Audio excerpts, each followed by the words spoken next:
Semaine chrétienne du foyer du mariage, ministère adventiste de famille, du 11 au 18 février 2023. J'irai avec ma famille, les familles et la santé mentale. Sabbat 18 février 2023. Façonnez votre enfant par l'exemple, l'enseignement et le service.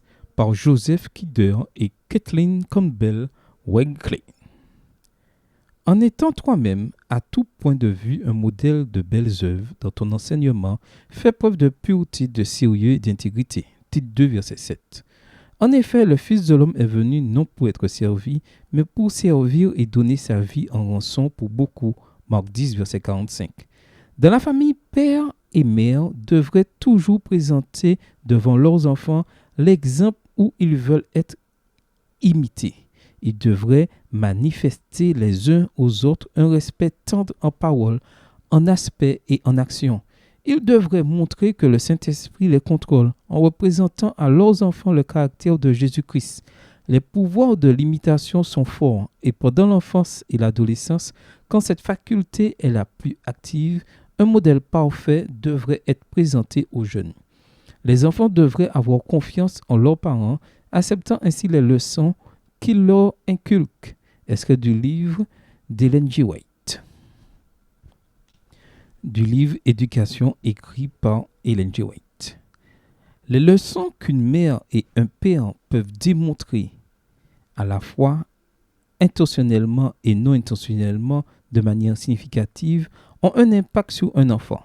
Dans le livret de ressources 2022 des ministères de la famille adventiste, J'irai avec ma famille, la résilience de la famille, se trouve l'article portant sur la façon dont des relations aimantes font la différence pour développer un point de vue biblique chez votre enfant. Dans ce séminaire, nous parlerons d'une triple stratégie d'éducation qui a la capacité, à travers la puissance du Saint-Esprit, de former le point de vue de votre enfant à travers les enseignements de l'Écriture. La première, la piste la plus répandue de l'éducation est l'exemple qui donne des enseignements indirects, constants, alors que votre enfant vous regarde et vous observe. La deuxième piste est une éducation directe, donnée par des enseignements quotidiens, fondés sur la vie de tous les jours. La troisième piste est de servir ensemble avec votre enfant, une occasion expérimentale pour l'éducation. En enseignant vos enfants au travers de ces trois pistes, vous pouvez les aider à développer un point de vue biblique. Façonnez le point de vue de vos enfants par l'exemple, l'éducation et le service. La vision du monde fait référence à la façon dont nous voyons nos vies. Nos hypothèses sur le monde et nos réponses aux questions les plus profondes de la vie. Qui suis-je? Pourquoi suis-je là? D'où est-ce que je viens? Où vais-je? Qu'est-ce qui est vrai? Qu'est-ce qui est bien ou mauvais? Qui est Dieu? Toutes ces questions et plus encore trouvent une réponse dans la conception du monde que développe votre enfant, façonnant sa manière de penser et ses hypothèses fondamentales. Aucune décision n'est prise sans une conception du monde. Notre vision du monde se forme par les diverses influences dans nos vies. En tant que chrétiens, nous cherchons une vision biblique du monde. Une vision biblique du monde est une façon de penser fondée sur l'Écriture qui nous aide à voir et à interpréter le monde autour de nous au travers d'une compréhension biblique. Pour prendre des décisions positives, saines, un enfant a besoin d'une conception biblique du monde positive, saine.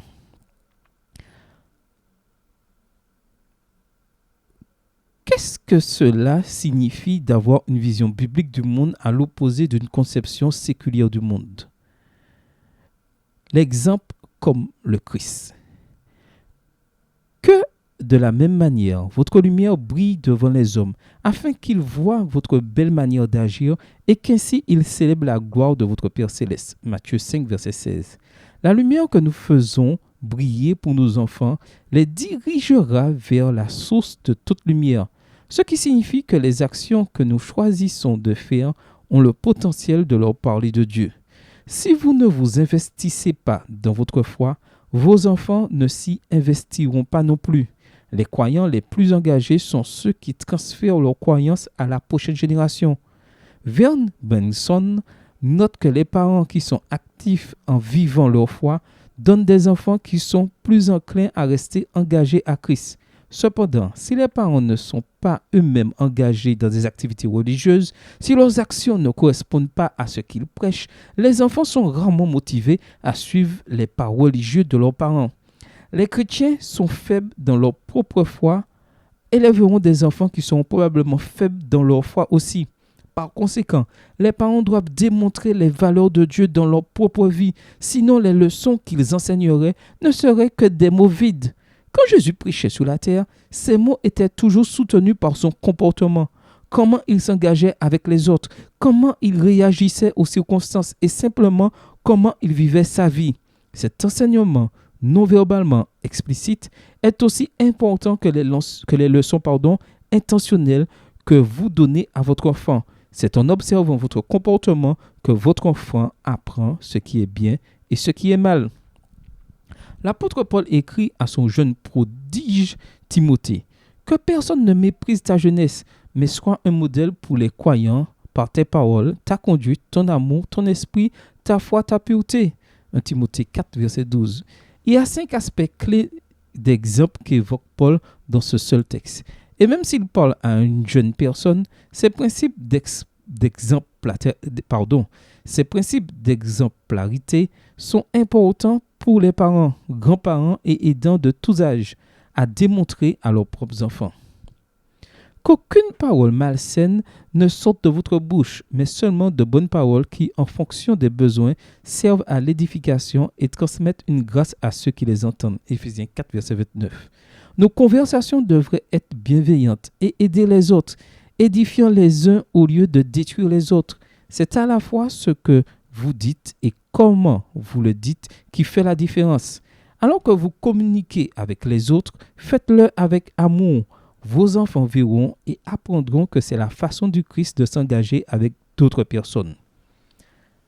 Ainsi donc, que vous mangiez, que vous buviez ou quoi que vous fassiez, faites tout pour la gloire de Dieu. Corinthiens 10, verset 31. Gardez Dieu et son royaume au premier rang de l'esprit alors que vous passez la journée. Des livres que vous lisez, à votre réaction quand quelqu'un vous coupe dans le trafic. Conduisez-vous d'une manière qui n'est pas de ce monde. La façon dont les enfants vous voient agir les guidera dans leur propre comportement et leur enseignera ce qui est approprié pour quelqu'un qui suit le Christ. C'est à cela que tous reconnaîtront que vous êtes mes disciples, si vous avez de l'amour les uns pour les autres. Jean 13, verset 35. L'amour devrait être la base de tout ce que vous dites et faites. Démontrez un amour sacrificiel, désintéressé pour les autres, et Dieu donnera à votre enfant une image de ce qu'est l'amour de leur Père céleste. Aimez bien les autres et votre enfant fera de même. Afin que votre foi soit fondée non sur la sagesse des hommes, mais sur la puissance de Dieu. 1 Corinthiens 2, verset 5. Placez votre confiance en votre Père céleste. Quand les temps sont durs, tournez-vous vers Dieu et démontrez votre foi à votre enfant. Si votre réaction est de placer votre foi en Dieu, votre enfant apprendra qu'il est digne de confiance. Et bientôt, votre fils ou votre fille aussi auront pour réaction naturelle de placer leur foi en Dieu. Pureté. Toutes les voies des hommes sont pures à ses yeux, mais celui qui évalue les dispositions d'esprit, c'est l'Éternel. Proverbe 16, verset 2.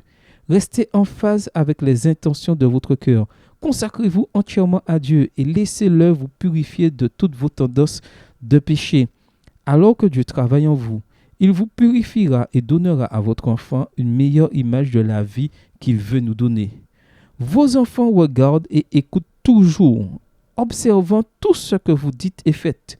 Vous êtes celui ou celle qui leur donne des indices de ce qui est bien ou mal, même si vous ne le dites pas de manière explicite. Assurez-vous de prier et de demander à Dieu d'œuvrer dans votre propre vie de sorte que vous soyez plus près de lui. Votre enfant pourra être plus aussi attiré, plus près.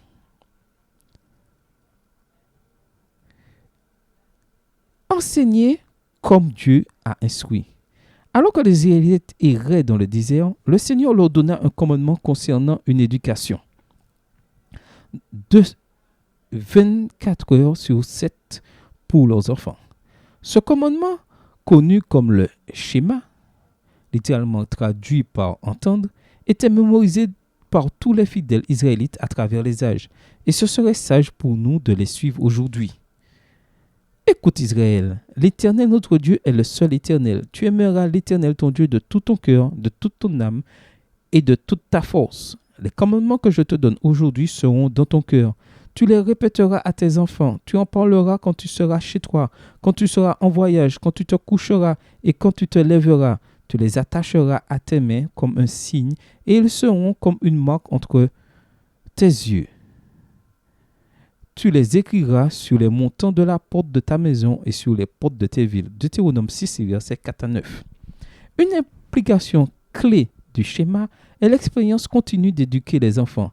Le Seigneur instruit les parents à parler à leurs enfants de lui, à tout moment, du matin au soir, à la maison et en voyage, à chaque occasion donnée. Nous devons avoir continuellement sur les lèvres l'amour de Dieu pour nous et notre amour pour lui et les transmettre à nos enfants. Ce sentiment est partagé à la fois dans l'Ancien et le Nouveau Testament. Psaume 78, versets 2 à 4. J'ouvre la bouche pour parler en parabole.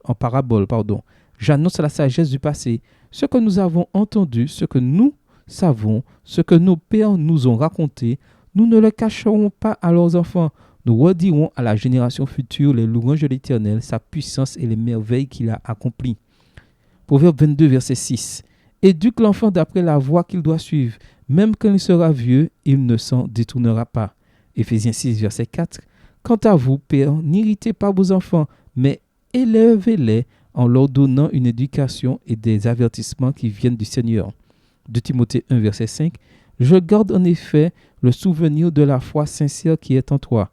Elle a d'abord habité ta grand-mère Loïs et ta mère Eunice, et je suis persuadé qu'elle habite aussi en toi.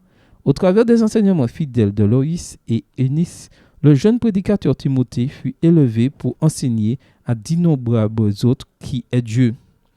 Comment les parents peuvent-ils passer tout leur temps à enseigner leurs enfants? Quand nous commençons à l'aborder sous l'angle de l'éducation quotidienne, nous pouvons commencer à voir les leçons sur Dieu à travers toutes nos expériences quotidiennes. Bien sûr, l'écriture peut être utilisée pour instruire nos enfants. Le schéma nous rappelle d'écrire et de reconnaître les concepts de la parole de Dieu.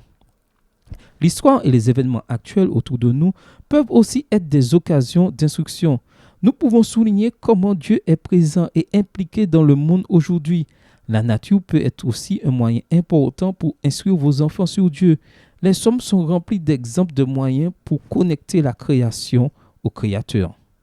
Que tes œuvres sont nombreuses, Éternel. Tu les as toutes faites avec sagesse. La terre est remplie de tes biens. Voici la mer immense et vaste, la vive innombrable des animaux, petits et grands. Psaume 104, versets 24 et 25. Alors que votre famille fait l'expérience de la vie ensemble, que ce soit dans votre voiture, pour l'école ou debout au bord du Grand Canyon, voyez les connexions que vous pouvez trouver avec Dieu. Quelles leçons de moralité peut-on apprendre? Comment pouvez-vous sentir la présence de Dieu dans votre vie? Quels aspects du caractère de Dieu peuvent être vus? Priez que Dieu puisse vous ouvrir les yeux, pour voir quelles leçons vous pouvez tirer de la vie quotidienne et puis commencez simplement à les partager à vos enfants. Posez-leur des questions sur ce qu'ils voient ou expérimentent. Demandez-leur comment cela se connecte à ce qu'ils connaissent de Dieu et de la Bible. Alors que vous mettez en pratique ces conversations avec vos enfants, cela fera graduellement partie de votre routine quotidienne et vos enfants s'engagent avec enthousiasme. Enseignez avec pertinence. Thomas et Tabitha sont les parents de 3 jeunes garçons. Ils veulent lire la Bible avec eux et les encourager même à mémoriser les versets des Écritures. Ici, Thomas donne un exemple pour montrer comment les Écritures aident à former la conception du monde de son fils aîné, Lucas, qui avait 4 ans au moment de cette histoire. Nous lisions le livre d'Exode, mais hier soir, Lucas était resté éveillé un peu plus tard que Philippe. Aussi avons-nous décidé d'attendre pour le chapitre suivant et de lire une des histoires de 2 rois que Lucas avait écouté récemment de votre heure d'histoire. En voici une partie. Alors qu'ils continuaient à marcher tout en parlant, un char et des chevaux de feu les séparèrent l'un de l'autre. Et Élie monta au ciel dans un tourbillon. 2 Rois 2, verset 11. Bien sûr, je n'avais pas pensé à ce qui se passe à la fin du chapitre.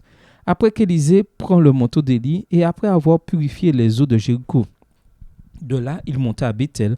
Comme il montait par le chemin, deux jeunes garçons sortirent de la ville et se moquèrent de lui. Ils lui dirent « Monte, chauve, monte, chauve !» Il se retourna pour les regarder et les maudit au nom de l'Éternel. Alors deux ours sortirent de la forêt et ils déchirèrent 42 de ces jeunes. De là, il alla au mont Carmel, puis il retourna à Samarie. 2 Rois 2, les versets 23 et 25. Alors que nous terminions la lecture, je demandai à Lucas « Alors, que penses-tu » Et il s'est mis immédiatement à parler du chariot et d'Élie montant du ciel. Après, j'ai dirigé la conversation sur la partie des ours et des garçons. Pourquoi est-ce arrivé? Que faisait-il? Et je demandai. Il se moquait d'Élisée et qu'il allait au ciel. Et qu'il est allé au ciel, a répliqué Lucas. C'était évident de ceux qui a suivi que Lucas n'avait pas de problème avec l'histoire. Et je me suis demandé pendant quelque temps quel est l'impact que peut avoir l'enseignement des versets de la Bible sur les enfants et comment cela façonne leur conception de la vie. Aussi, lorsqu'il s'est mis debout, je lui ai posé la question suivante. Lucas, de tous les versets de la Bible que nous avons appris, lequel te fait penser que ce qui s'est passé dans cette histoire était juste? Il est resté là pendant quelques secondes, puis il m'a regardé et a dit, « Celui qui juge toute la terre n'appliquera-t-il pas le droit ?» Genèse 18, verset 25. Tabitha et moi stupéfaits.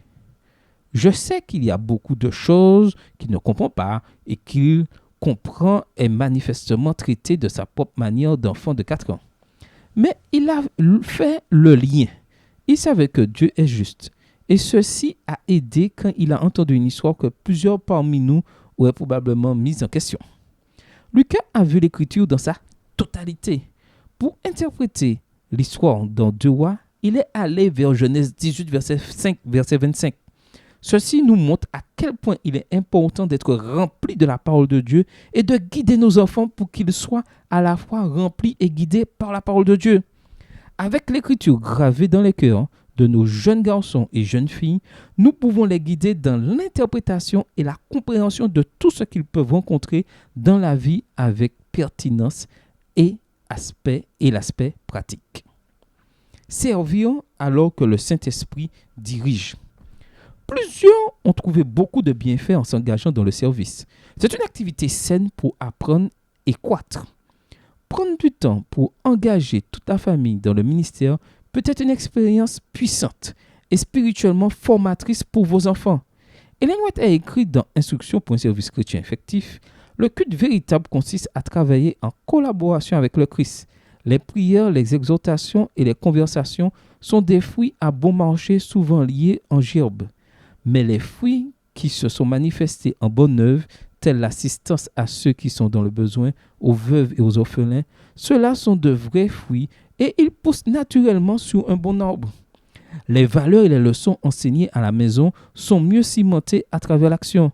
De plus, en tant que chrétiens, nous sommes appelés à servir au travers de la direction du Saint-Esprit. Galates 5, verset 13 dit, au contraire, soyez par amour serviteurs les uns envers les autres. Et Romains 12, verset 11 ajoute et nous rappelle que ce service à Dieu devrait être fait passionnément et avec zèle. Cette attitude de service devrait être transmise à nos enfants, surtout alors qu'elle leur enseigne des leçons au sujet du Dieu que nous servons. Lorsque nos 2 enfants, à Joseph et à moi, étaient encore très jeunes, notre petite famille a commencé une tradition de Noël. Ma famille avait prié au sujet de la façon de servir ensemble et un Noël, nous avons senti le Saint-Esprit nous diriger vers un certain projet. Chaque décembre, notre église participait à un programme de l'arbre des anges. Un arbre de Noël était apporté dans l'église et était couvert d'étiquettes avec les noms des familles nécessiteuses dessus. Chaque année, notre famille de 4 choisissait une autre famille de l'arbre et nous sortions et achetions des cadeaux pour eux. Mes enfants enveloppaient ces présents avec enthousiasme et nous les rapportions fièrement à l'église pour qu'ils soient donnés à la famille que nous avions choisie.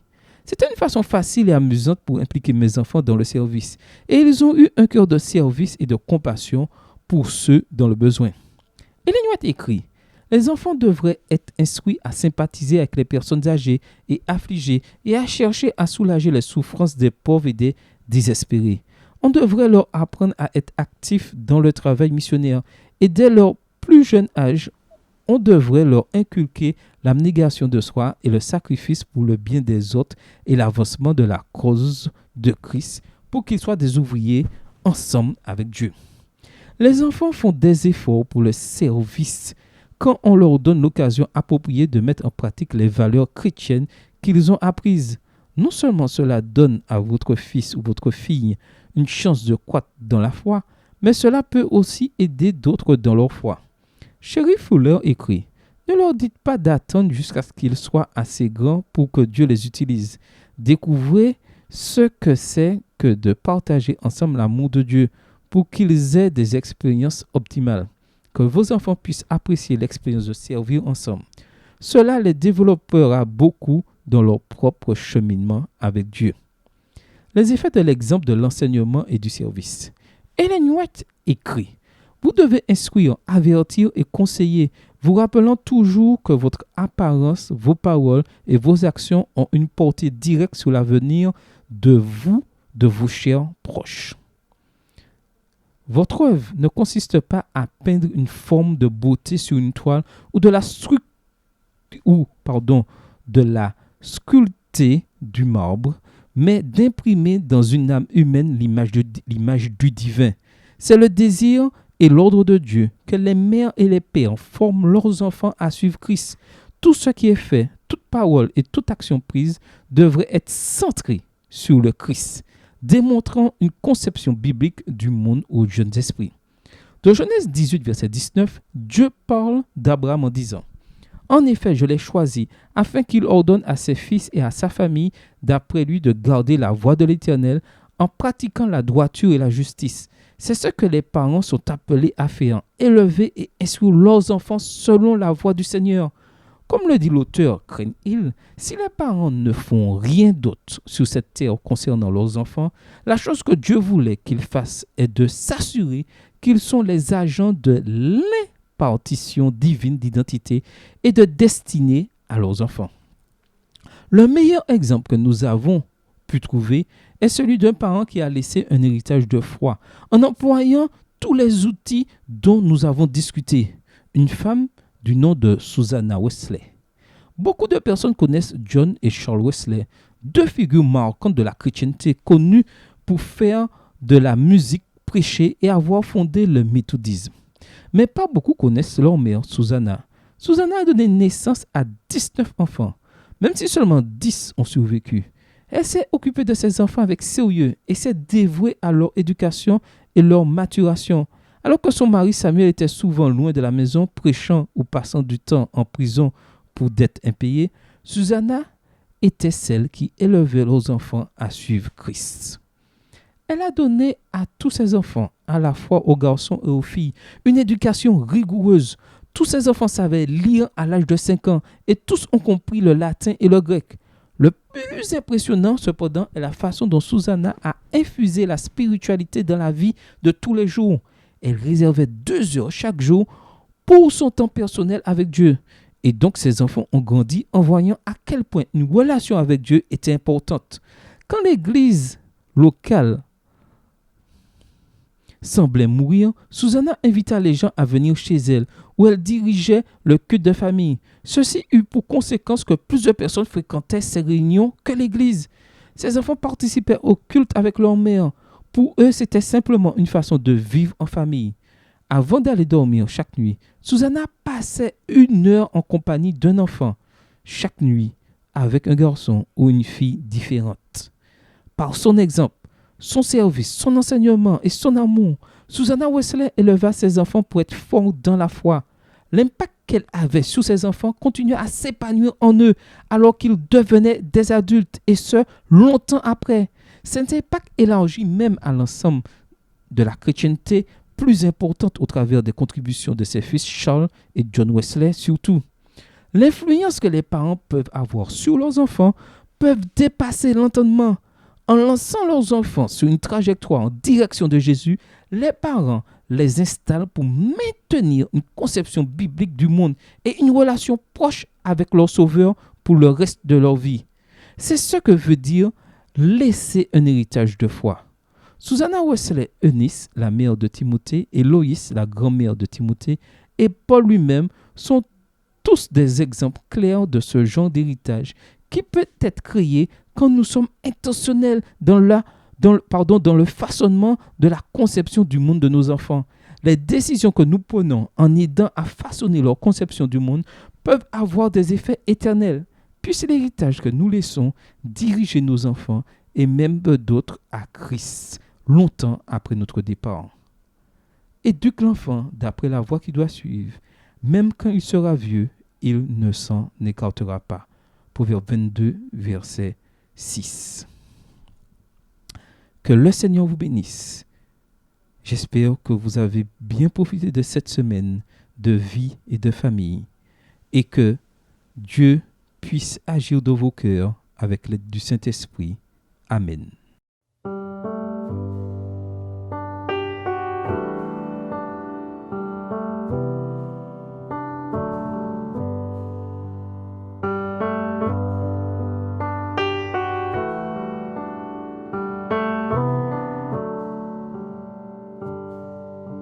J'ai soif de ta présence, divin chef de ma foi. Dans ma faiblesse immense, que ferais-je sans toi? Chaque jour, à chaque heure, j'ai besoin de toi. Viens Jésus et demeure auprès de moi.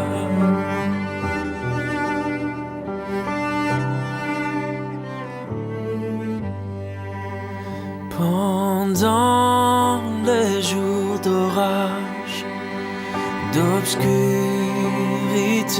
de froid, quand faiblit mon courage, que ferais-je sans toi? Chaque jour, à chaque heure, j'ai besoin de toi. Viens Jésus et demeure auprès de moi.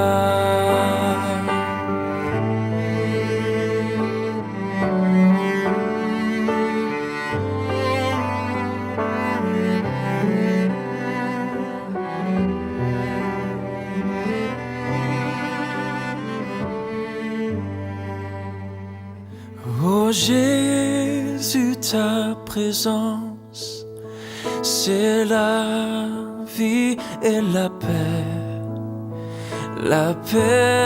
dans la souffrance et la vie à jamais.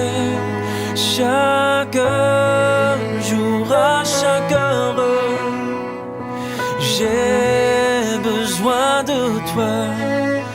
Viens Jésus et demeure auprès de moi. Chaque jour, à chaque heure, j'ai besoin de toi.